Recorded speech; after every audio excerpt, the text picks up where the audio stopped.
46 dias. O que foi? Vou na fora conversar isso aí. Aqui não lugar disso não. Olha o pessoal tem 30 dias que eu tô sabendo também que você tá com medo desse Agora, vou na fora. 46 dias que você não me acredita.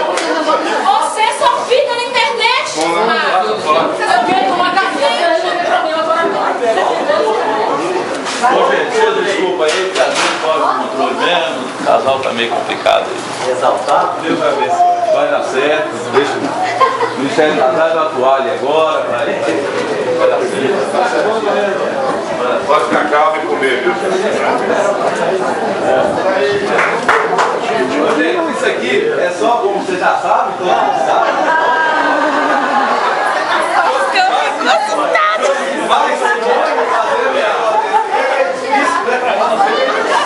Mas você pode fazer Escuta aí, gente. só falando do objetivo disso aqui, resumidamente o objetivo disso aqui. Vocês observaram que eles estavam discutindo sobre uma interferência da família. Observaram? Perceberam a discussão? Internet. Você tá preocupado em tomar café, né? É, e principalmente já tinha 30 dias que não, né, dá certo. 30 dias. 46. 46. Mas ela acredita que é 46. E mulher sabe mais que homem. Ela anota na agendinha.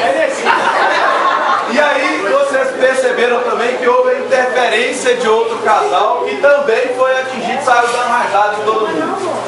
No nosso dia a dia, na nossa vida, isso acontece o dia todo. As pessoas estão ali ao nosso redor e aí algumas pessoas, o jeito gritou ali, alguns começaram também a articular ali, tentar fazer alguma coisa. Nas nossas vidas, no nosso casamento é assim.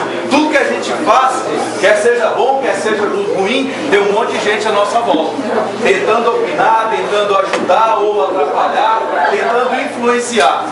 A gente tem que ficar atento a isso, perceber isso e de uma forma rápida e sutil cortar isso, para que não sejamos alcançados, muitas vezes até mesmo pelo inimigo. Vamos tomar um café.